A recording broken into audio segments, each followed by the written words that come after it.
falou no começo da sua fala que a escola hoje ensina muitas coisas que não são usadas pelos alunos.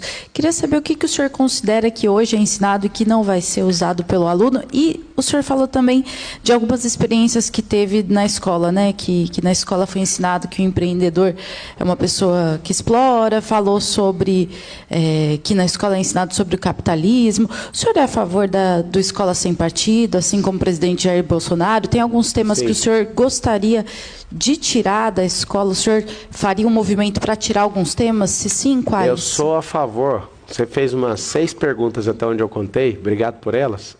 A primeira, escola sem partido, eu sou a favor da escola, a criança aprender política e desejar ser político. Partido não interessa para a escola.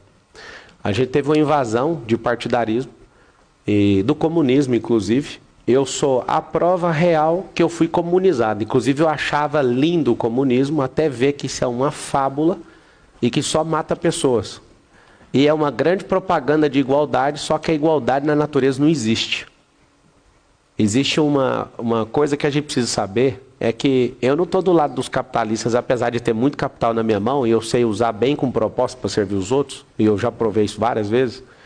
Eu acredito o seguinte: a primeira coisa que a gente tem que fazer é ensinar política, e não partidarismo político, nem viés político.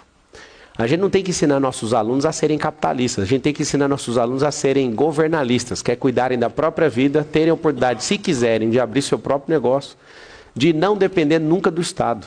A gente tem que promover nosso povo desde pequeno.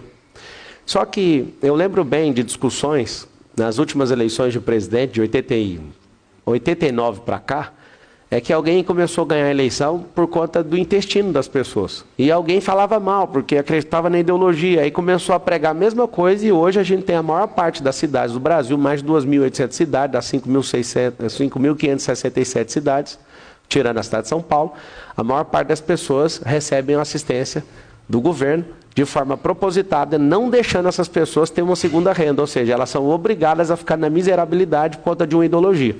Então eu vim desse sistema, eu conheço ele, eu não ouvi ninguém falando sobre isso. Sobre os temas que a gente investe na escola pública, por que 90% dos alunos chegam no final da escola, no ensino médio, eles não sabem fazer matemática básica, não sabem interpretação de texto? Vou falar algo chocante que vai sair lá na Folha de São Paulo. Marçal quer acabar com geografia. O americano não estuda geografia. Eles aprendem a ser esportistas, eles aprendem a ter raciocínio lógico, eles aprendem interpretação de texto, mas eles não ficam idolatrando Karl Marx.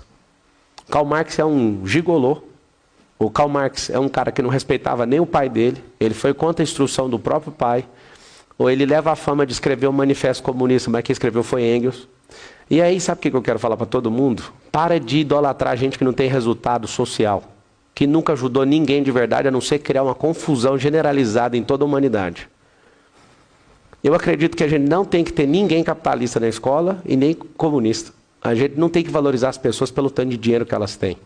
A gente aprendeu a fazer isso. Tanto o pobre como o rico só valoriza as pessoas pelo que elas têm. E é interessante, no Brasil isso é tão forte que quem não pode ter cria um demônio na vida de quem tem. E aí ela mal sabe que ela está produzindo um pensamento, por não ter minimamente uma inteligência emocional para entender essa guerra ideológica, ela está fechando o coração dela para prosperar. E é isso que nós vamos revolucionar aqui em São Paulo. Nós não iremos admitir esse tipo de comunização dentro das escolas, nem de partido político. A gente tem que ensinar política. A gente tem que voltar lá na Grécia e ensinar que política significa organização de cidade. A gente tem que mostrar que politeia, que é a organização de cidade, vem de polis, que é cidade. A gente tem que eleger políticos que amam a organização da cidade, que amam a gente, que amam o progresso, que quer levar isso aqui de volta para o futuro. São Paulo já foi uma cidade do futuro. Essa cidade hoje está se arrastando no passado e vocês estão insistindo em continuar investindo tantos bilhões, a gente tem um orçamento de quase 112 bi, em assuntos que não vão levar a gente. A última pergunta que você fez, só terminar de responder. A 6ª pergunta. Na verdade, você fez ela em 2º lugar. Que assunto que eu tiraria? Quem tem que definir isso, de novo, é o secretário, junto com os professores e com a sociedade civil organizada. Eu quero ouvir os pais e falar: você acredita que isso aqui tem proveito?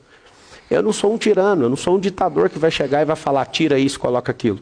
Apesar de ser um especialista do ensino, principalmente em assuntos de programação neurolinguística, de inteligência emocional, eu posso falar para vocês o seguinte: eu não vou fazer ingerência, eu não quero ter um ensino do meu jeito, mas eu quero que as crianças não sejam mais enganadas. As crianças, elas estão atrasadas, elas não entendem de tecnologia, elas não ouvem sobre profissão do futuro. A gente deveria ter nas favelas hoje as crianças falando assim, eu quero ser programador. Sabe por quê? Porque hoje eu tenho que contratar programador em outro país, porque aqui não tem mão de obra. E para você que não sabe, um programador mediano ganha $10 mil por mês. Por que isso não é um sonho nas nossas favelas? Por que as crianças não estão sonhando com isso? Porque elas nem sabem que isso existe. É por isso que todo mundo quer ser jogador de futebol. Então, assim, nada contra os engenheiros, mas por que a gente gasta bilhões em todas as esferas ensinando Bhaskara na escola, sendo que não é interesse de ninguém mexer com exatas?